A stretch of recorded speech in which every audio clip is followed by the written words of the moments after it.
திண்டுக்கல் கோட்டை அரியாசனத்தில் ஹைதர் அலி. கோபாலநாயக்கர் முன்வர அவருக்கு பின்னால் தாண்டவராயன் பிள்ளையும் ஆணுடை தரித்த வேலுநாச்சியாரும். ஏதோ சிந்தனையிலிருந்து விடுபட்ட ஹைதர் அலி, வேலுநாச்சியார் வருவதாக தகவல் அனுப்பியிருந்தீர்கள், அவர் வரவில்லையா என்று கோபால் நாயக்கரிடம் கேட்டார். ஐயா, நான் தான் வேலுநாச்சியார் என்று உருது மொழியில் வேலுநாச்சியார் பதில் தந்தார். இந்த கோலம் எதற்காக என்பது போல் ஹைதர் அலி பார்வை. அதை புரிந்து கொண்ட வேலுநாச்சியார், எங்கள் காலடி சுவடுகளை எதிரிகள் கவனித்துக் கொண்டிருக்கின்றனர். அந்த ஓநாய்களின் பார்வையில் இருந்து தப்புவதற்கும் வழியில் அந்த கயவர்கள் எதிர்வந்தால் அவர்களை மேற்கொள்வதற்கும் இந்த ஆடை வசதியாக இருக்கும். அதனால்தான் எனது இந்த கோலம் என்று உருது மொழியில் விளக்கினார் வேலுநாச்சியார். வேலுநாச்சியார் என்ன சொல்கிறார் என்பது புரியாமல் விழித்தார் கோபால் நாயக்கர். இருப்பினும் ஹைதர் அலியின் தாய்மொழியையும் வேலுநாச்சியார் அறிந்திருப்பது கண்டு அவரது உள்ளம் பூரித்தது. வேலுநாச்சியாருக்கு உருது தெரியும் என்பது தாண்டவராயன் பிள்ளைக்கு தெரியும். ஆனால் இவ்வளவு சரளமாக வேலுநாச்சியார் உருது பேசுவதைக் கண்டு அவரது விழிகளும் மகிழ்ச்சி விளக்கேற்றின. ஹைதர் அலி திகைப்பில் சிக்கி தவித்தார். அந்த திகைப்புக்கு காரணம் வேலுநாச்சியாரின் கம்பீர தோற்றமா அல்லது ஆண்வேட மாற்றமா? இல்லையெனில் உருது மொழியை வேலுநாச்சியார் கையாளும் நேர்த்தியா என்று ஹைதர் அலியின் திகைப்புக்கு காரணம் புரியாமல் தாண்டவராயன் பிள்ளையும் கோபால் நாயக்கரும் திகைத்தனர். உருது மொழியிலேயே வேலுநாச்சியார் தொடர்ந்தார். ராமநாதபுரம் சீமையும் சிவகங்கை சீமையும் இன்று சந்தித்து கொண்டிருக்கும் கொடுமைகளை தாங்கள் அறிவீர்கள். எனது அத்தையையும் அத்தை மகன் இளவரசன் முத்துராமலிங்க சேதுபதியையும் திருச்சி சிறையில் வெள்ளையர்கள் அடைத்திருக்கிறார்கள். என் கணவரை கொன்று எங்கள் நாட்டையும் அந்த கொடியவர்கள் அபகரித்து கொண்டனர். என்னை பற்றி நீங்கள் அறிந்ததை விட உங்களை பற்றி நான் அதிகமாக அறிவேன் என்று வேலுநாச்சியார் சொல்லிக் கொண்டிருந்த போது ஹைதர் அலி மெல்ல மெல்ல அரியாசனத்தை விட்டு எழுந்தார். நின்று கொண்டே வேலுநாச்சியாரின் கூற்றுக்கு செவிமடுக்க தொடங்கினார். தொடர்ந்தார் வேலுநாச்சியார். உங்கள் மாவீரத்தையும் உங்கள் பெயர் உச்சரிக்கப்படும் போதெல்லாம் வெள்ளையர் குலை நடுங்குவதையும் தேர்ந்த போர் ஞானத்தையும் களத்தில் தாங்கள் மேற்கொள்ளும் வியூகத்தையும் நான் அறிவேன். தங்களின் எதிரிகளான வெள்ளை கரடிகள் எனக்கும் எதிரிகளாகி விட்டனர். நாங்கள் இழந்த நாட்டை மீட்டாக வேண்டும். அதற்கு நீங்கள் எங்களுக்கு உதவி புரிய வேண்டும். வீரத்திற்கும் விவேகத்திற்கும் எங்களிடம் பஞ்சம் இல்லை. ஆனால் வெற்றியை தரிசிக்க இவை மட்டும் போதா. நவீன ஆயுதங்களும் போர் வீரர்களும் எங்களுக்கு தேவை. இந்த இரண்டும் கேட்டுத்தான் உங்கள் முன் நான் நிற்கிறேன். உங்கள் ஆளுகைக்கு உட்பட்ட விருப்பாட்சி பாளையத்தில் தான் இப்போது நாங்கள் தங்கியிருக்கிறோம். தொடர்ந்து அங்கே தங்குவதற்கு எங்களை நீங்கள் அனுமதிக்க வேண்டும் என்று உருது மொழியில் வேலுநாச்சியார் சொல்லி முடித்தார். அதிசயத்தை கண்டது போல் வியந்து நின்றார் ஹைதர் அலி. கணவனை பறிகொடுத்த தம் தேசத்தையும் இழந்த 8 வயது பெண்ணுக்கு தாயான ஒரு பெண்மணியால் இப்படியெல்லாம் செயல்பட முடியுமா? இந்த வினா ஹைதர் அலியின் வியப்பிற்கு காரணமாயிற்று. ஐயா, எனது கோரிக்கைகளை உங்கள் முன் சமர்ப்பித்து விட்டேன். தங்களின் முடிவுக்காக காத்திருக்கிறேன். நீங்கள் எங்களுக்கு உதவி செய்வதாக வாக்கு கொடுத்தால் அதுவே இழந்த எங்கள் நாட்டின் பாதியை நாங்கள் வெற்றி கொண்டதற்கு சமம். அதனால் எங்களுக்கு சாதகமான பதிலை உங்களிடமிருந்து எதிர்பார்க்கிறோம் என்றார் வேலுநாச்சியார். இதுவும் உருது மொழியில்தான் வேலுநாச்சியாரால் உச்சரிக்கப்பட்டது. சிறிது நேரம் அங்கே அமைதி.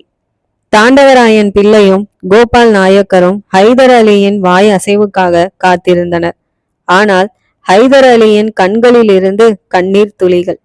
காரணம் புரியாமல் தாண்டவராயன் பிள்ளையும் கோபால் நாயக்கரும் ஒருவரை ஒருவர் பார்த்து கொண்டனர். கண்ணீரை துடைத்துவிட்டு, தாயே, முதலில் நான் உங்களிடம் மன்னிப்பு கேட்டுக்கொள்கிறேன் என்றார் ஹைதர் அலி. இதன் பொருள் புரியாமல் வேலுநாச்சியாரும் தாண்டவராயன் பிள்ளையும் கோபால் நாயக்கரும் விழித்தனர். ஆம் தாயே, தங்களிடம் நான் மன்னிப்பு கேட்கவில்லை என்றால் என் மனது அமைதி பெறாது. ஏற்கனவே உதவி வேண்டி உங்கள் அமைச்சர் தாண்டவராயன் பிள்ளை உங்கள் சார்பில் எனக்கு ஒரு ஓலை அனுப்பினார். அதன்பின் கோபால் நாயக்கரும் என்னை சந்திக்க தாங்கள் விரும்புவதாக செய்தி அனுப்பினார். கணவரை பறிகொடுத்த ஒரு பெண்மணியை சந்திப்பதால் என்ன நிகழ்ந்துவிடப் போகிறது என்ற இருமாப்பில் நான் இருந்ததற்காக இப்போது வருந்துகிறேன். தாயே, உங்கள் தேசபக்திக்கு நான் தலை வணங்குகிறேன். உங்கள் வாழ்வில் நடந்த அனைத்து சோகங்களையும் புறந்தள்ளிவிட்டு உங்கள் நாட்டை மீட்பதற்காக நீங்கள் மேற்கொண்டிருக்கும் தவ பயணத்தை கண்டு மெய் சிலிர்க்கிறேன். உங்களை போன்ற ஒரு வீரத்தாயை என் வாழ்நாளில் இதுவரை நான் கண்டதில்லை. வீரம், விவேகம், தாய்மண் பற்று இவற்றோடு எனது தாய்மொழியை நீங்கள் உச்சரிக்கும் அழகை கண்டு அதிசயிக்கிறேன். என்னால் மட்டுமல்ல, எங்கள் மத போதகர்கள் கூட இவ்வளவு அழகாகவும் ஆவேசமாகவும் உருது மொழியை உச்சரிக்க இயலாது. விருப்பாட்சி பாளையம் மட்டுமல்ல, என் ஆளுகைக்கு உட்பட்ட எந்த பிரதேசத்திலும் நீங்கள் சுதந்திரமாக உழவலாம். உங்களுக்கும் உங்களை சார்ந்தவர்களுக்கும் உதவி செய்ய எனக்கு கிடைத்த வாய்ப்பை நினைத்து கர்வம் கொள்கிறேன். உங்கள் தாய்மண்ணை மீட்கும் உங்கள் உரிமை போருக்கு என் உதவி எப்போதும் உண்டு என்றார் ஹைதர் அலி. வந்த காரியத்தை வெற்றிகரமாக வேலுநாச்சியார் முடித்ததைக் கண்டு தாண்டவராயன் பிள்ளையும் கோபால் நாயக்கரும் மனதிற்குள் மகிழ்ந்து கொண்டனர். ஐயா, தங்கள் உதவிக்கு மிகவும் நன்றி. உங்கள் உதவியும் எங்கள் உதிரமும் எங்கள் நாட்டை வெள்ளை பிடாரிகளிடமிருந்து விடுதலை செய்யும். வருகிறோம் என்று கூறிவிட்டு விடை பெற்று சென்றார் வேலுநாச்சியார். வேலுநாச்சியாரை தாண்டவராயன் பிள்ளையும் கோபால் நாயக்கரும் தொடர்ந்தனர். அவர்களுக்கு பின்னால் ஹைதர் அலி வந்து கொண்டிருந்தார். திண்டுக்கல் கோட்டை வாசலின் அருகே கட்டியிருந்த குதிரைகளில் வேலுநாச்சியாரும் உடன் வந்தோரும் ஏறினர். வாசல் வரை வந்த ஹைதர் அலி வேலுநாச்சியாருக்கு விடை கொடுத்து அனுப்பினார். 3 குதிரைகளும் விருப்பாட்சி பாளையம் நோக்கி விரைந்தன. அதிகாலை நேரம். விருப்பாட்சி கிராமத்திற்கு அருகில் உள்ள வயல்வெளி. தாண்டவராயன் பிள்ளை, சிலம்பு வாத்தியார், மருது சகோதரர்கள் அனைவரும் வேலுநாச்சியாரின் வருகைக்காக காத்திருந்தனர். இவர்களுடன் கோபால் நாயக்கரும் அவரது சக வீரர்களும். கோபால் நாயக்கரின் உத்தரவின்றி விருப்பாட்சி பாளைய மக்கள் எவரும் வேலுநாச்சியார் வாழும் பகுதிக்குள் நுழையக்கூடாது என்று எழுதாத விதி அங்கே அமுலாகி இருந்தது. தாண்டவராயன் பிள்ளையின் இரகசிய ஓலையின் உதவியால் சிவகங்கை சீமையின் போர் மறவர்களும் வீர பெண்மணிகளும் வேலுநாச்சியாரை தரிசிக்க காத்து கிடந்தனர். வேலுநாச்சியாரை பார்த்துவிட வேண்டும், அவரோடு பேசிவிட வேண்டும், அவர் அனுமதித்தால் அவருடனேயே வாழ்ந்துவிட வேண்டும் என்ற முடிவோடு இருப்பதை அவர்கள் முகங்கள் சொல்லின. இருபுறமும் வாட்கள் மின்ன களம் செல்லும் கம்பீரத்தோடு வேலுநாச்சியார் அங்கே வருகை புரிந்தார். அவரை கண்டதும் சிலரது விழிகள் ஆனந்த கூத்தை ஆடி தீர்த்தன. இன்னும் சிலரது விழிகள் வேலுநாச்சியாரின் இழப்புகளை நினைத்து அழுது தீர்த்தன. இவற்றையெல்லாம் தம் மனதில் பதிவு செய்து கொண்ட வேலுநாச்சியார், எம் மண்ணில் பிறந்த மைந்தர்களே, உங்களை சந்திக்கும் வாய்ப்பு கிடைத்தமைக்கு என் உள்ளம் மகிழ்கிறது. என் கணவரை இழந்தது, அத்துடன் நம் நாட்டையும் இழந்தது, ஓடி வந்து நான் இங்கே உட்கார்ந்து கொண்டது அனைத்தும் உங்களுக்கு தெரியும். இழப்புகளை நினைத்து ஏங்கி தவிப்பதும் இன்னல்களை கண்டு அஞ்சி துடிப்பதும் எனக்கு உடன்பட்டதல்ல. எனக்கு மட்டுமல்ல, நம் தமிழ் சாதிக்கு எதிர்கால வெற்றிதான் உயிர் மூச்சாக வேண்டும். பிறந்தோம், வாழ்ந்தோம், இறந்தோம் என்பதல்ல மனித வாழ்க்கை. பிறந்தோம், பெருஞ்செயல்கள் புரிந்தோம், இறந்தும் வாழ்ந்தோம் என்பதே நம் வாழ்க்கையாக அமைதல் வேண்டும். ஆயுத பலத்தாலும் நம் தமிழர்களின் அறியாமையாலும் அடுத்தவரின் அதிகாரத்துக்கும் அற்ப சுகத்திற்கும் சில தமிழர்கள் ஆசைப்பட்டதனாலும் இன்று இந்த நிலையில் நாம் இருக்கிறோம். நாம் பணிந்தால் எதிரிகள் எக்காலம் இடுவர், நாம் எழுந்தால் பகைவர் விழுவர். வீரம் விளைந்த மண்ணில் விளைந்த நாம் புதிய வரலாற்றை எழுதியாக வேண்டும். உங்களை போன்ற தேச பக்தர்களின் துணை இருந்தால் எதிரிகளை என் காலடியில் விழச் செய்வேன். அதனால் உயிருக்கு பயந்தவர்களோடு என்னால் உறவாட முடியாது. நம் நாட்டிற்காக உயிரையும் தருபவர்களை என்னால் மறக்க இயலாது. அதனால் தியாகத்தில் குளிக்க நாம் திரண்டாக வேண்டும். வீரம் அனைவருக்கும் பொதுவானது என்று கூறிய போது வேலுநாச்சியாரின் குரல் கம்மத் தொடங்கியது. திரண்டிருந்த அனைவர் நரம்பும் முறுக்கேறி நின்றன. பெண்கள் கண்களிலும் தீ பரவியது. ஆனால் 18 வயதொத்த ஒரு பெண் மட்டும் சோக சுழலில் இருந்து விடுபடவில்லை. இல்லை இல்லை, அவளால் விடுபட முடியவில்லை. மீண்டும் வேலுநாச்சியார் தொடர்ந்தார். இங்கே வந்திருக்கும் ஆண்களுக்கெல்லாம் நாளையிலிருந்து போர் பயிற்சி அளிக்கப்படும். அந்த பொறுப்பை சிலம்பு வாத்தியார் வெற்றிவேல் மருது சகோதரர்களிடம் ஒப்படைக்கிறேன். அதே போன்று பெண்கள் படை ஒன்றையும் நாம் உருவாக்க வேண்டும். இன்பம் துன்பம் இரண்டிலும் கலந்து நிற்கும் பெண்களை ஒதுக்கிவிட்டு செய்யும் எந்த செயலிலும் வெற்றி பெறாது. அதனால் இங்கு வந்திருக்கும் பெண்களுக்கு போர் பயிற்சி நாளையிலிருந்து கொடுக்கப்படும். அந்த பொறுப்பை நான் ஏற்றுக்கொள்கிறேன். காளையர் கோவிலிலிருந்து நான் தப்பி வந்த போது அரியாக்குறிச்சி ஐயனார் கோவிலுக்கு அருகில் ஒரு பெண் மாடு மேய்த்து கொண்டிருந்தாள். அவள் என்னை காட்டி கொடுக்க மறுத்ததால் வெள்ளைக்கார படைகள் அந்த பெண்ணை வெட்டி சாய்த்தனர். அந்த தியாகியின் பெயர் உடையாள். அதனால் நம் பெண்கள் படைக்கு உடையாள் பெண்கள் படை என்று பெயர் சூட்டுகிறேன் என்றபோது தாண்டவராயன் பிள்ளை கரங்கள் கொட்டி தீர்த்தன. அத்துடன் மருது சகோதரர்கள் சிலம்பு வாத்தியார் கரங்களும் சேர்ந்து கொண்டன. மீண்டும் வேலுநாச்சியார் தொடர்ந்தார். இங்கு வந்திருக்கும் பெண்கள் எல்லோரும் உடையாளாக மாறியாக வேண்டும். நம் நாட்டை கைப்பற்றிய வெள்ளையரையும் நவாப்புகளையும் நம் மண்ணிலிருந்து விரட்டியாக வேண்டும். அதற்கு அனைவரும் தோள் கொடுக்க வேண்டும். எனக்கு துணை நிற்க வேண்டும் என்று பேசி முடித்தார். வேலுநாச்சியாரின் வீர உரை அனைவர் உள்ளத்திலும் ஆவேசத்தை விதைத்தது. ஆனால் 18 வயது பெண் மட்டும் கவலையிலிருந்து விடுபடவில்லை. அது வேலுநாச்சியார் மனதில் பதியவும் தவறவில்லை.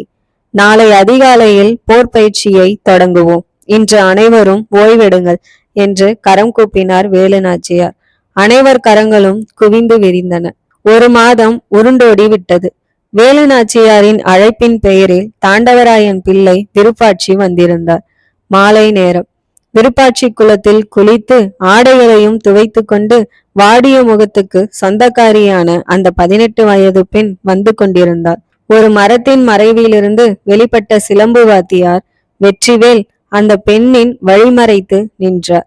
வழிமறைப்புக்கு காரணம் புரியாமல் அந்த பெண் விழித்தாள். வந்த நாளிலிருந்து உன்னை கவனித்து வருகிறேன்.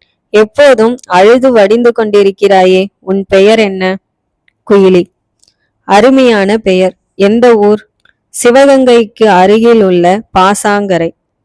உன் பெயர் குயிலி, ஊர் பெயர் பாசாங்கரை.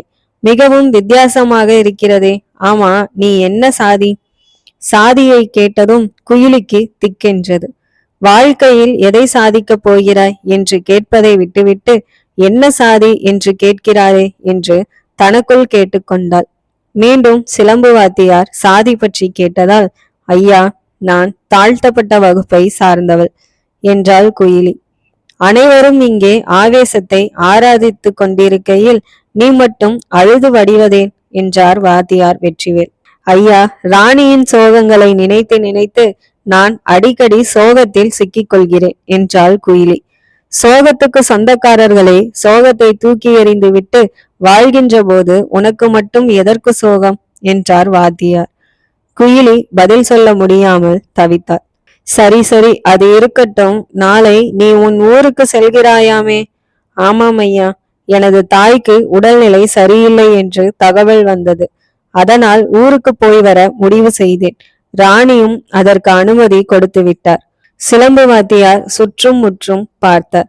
வேலுநாச்சியார் தங்கியிருக்கும் மாளிகை அருகில் இருப்பதால் எவராவது தட்டுப்படுகிறார்களா என்று மீண்டும் பார்த்தார். அப்போது பதட்டம் அவரிடம் பதுங்கி இருப்பது குயிலிக்கு தெரிந்தது. சிலம்பு வாத்தியாரின் செய்கை குயிலிக்கு புரியாத புதிராய் இருந்தது.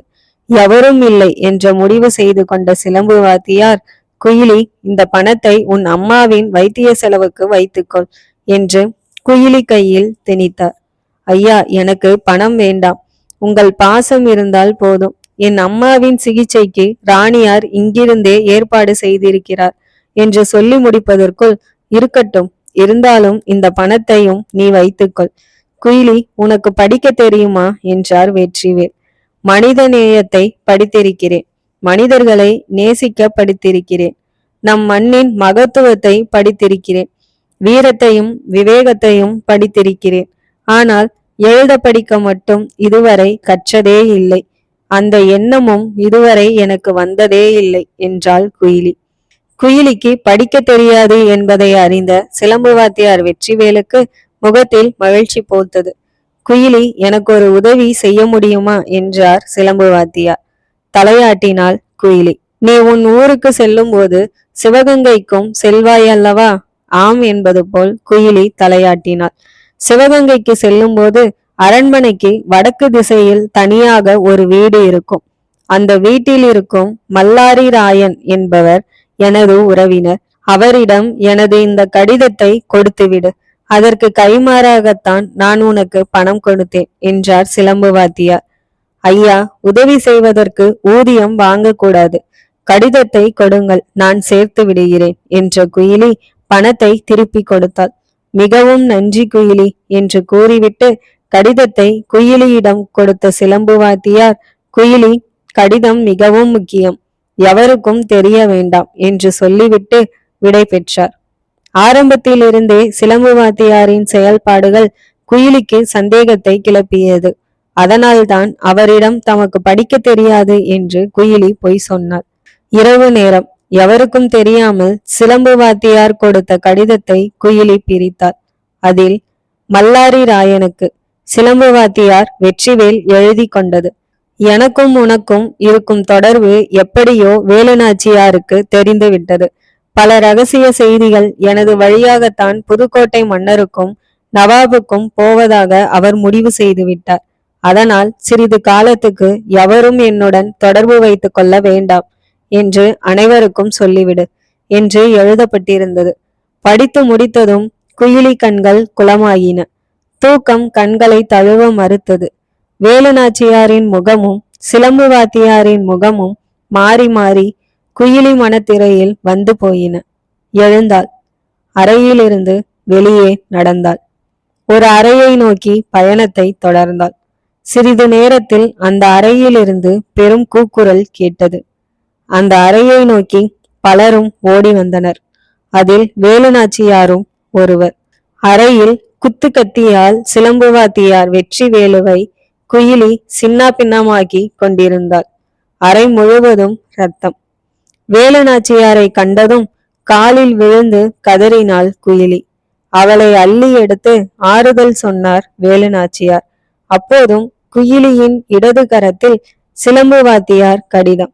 அதை வாங்கி படித்த தாண்டவராயன் பிள்ளை முகத்தில் அதிர்ச்சி. அமைச்சர் அவர்களே, என் சிலம்பு விளையாட்டுக்கு இவர்தான் குருநாதர். சிவகங்கை சீமைக்கு நான் மருமகளாக வந்தபோது எனக்கு பாதுகாப்பாக என் தந்தையின் அனுமதி பெற்று வந்தவர். உடனிருந்தே கொல்லும் நோயை போல் என் உடனிருந்தே சதி வேலைகளில் இவர் ஈடுபட்டிருக்கிறார். இவருடைய கீழ்த்தரமான செயல்கள் தெரிந்த பின்பும் கூட எனது மகளை இவர் கையில் பிடித்து கொடுத்து கண் இமை போல் காக்க சொன்னேன். அப்போதும் திருந்த இவர் முயற்சிக்கவில்லை. நம் எதிரிகளின் கைகூலியாக இவர் மாறியதை கையும் களவுமாக பிடிக்க வேண்டும் என்று முயற்சித்தேன். இன்று மாலை குயிலியிடம் இவர் பேசிக்கொண்டிருந்ததையும் மல்லாரி ராயனுக்கு கடிதம் கொடுத்ததையும் நான் மறைந்திருந்து பார்த்து விட்டேன். இரவே உங்களை அழைத்து இவருக்கு முடிவு கட்டுவது பற்றி பேச நினைத்தேன். ஆனால் குரு பாசம் வந்து என்னை கட்டி போட்டது. விடிந்த பின் உங்களோடு கலந்து பேசி முடிவெடுக்கலாம் என்று நினைத்திருந்தேன். ஆனால் இந்த மனிதருக்கு குயிலியே தீர்ப்பை எழுதிவிட்டார். குயிலிக்கோ 18 வயது. இவரோ வாழ்வின் இறுதி பகுதியில் வாழ்ந்து கொண்டிருப்பவர். என்னிடம் எல்லா சலுகைகளையும் பெற்றுக்கொண்டு எனக்கு துரோகம் இழைத்தவர் இந்த மனிதர். ஆனால் எனக்கு துரோகம் இழைத்து கொண்டிருந்த இந்த கொடிய மிருகத்தை முடிக்க முடியாமல் வேலுநாச்சியார் திணறினார். மீண்டும் மனதை தேற்றிக்கொண்டு வேலுநாச்சியார் கீழே கிடந்த வெற்றிவேலை பார்த்தார். அப்போதுதான் அந்த கயவனின் உயிர் பிரிந்தது. மாணவர் தவறு செய்தால் ஆசிரியர் திருத்தலாம். ஆசிரியரே துரோகம் செய்தால் அவர் உயிரை மாணவர் பறிக்கலாம் என்ற புதுமொழி அங்கே பிறந்தது.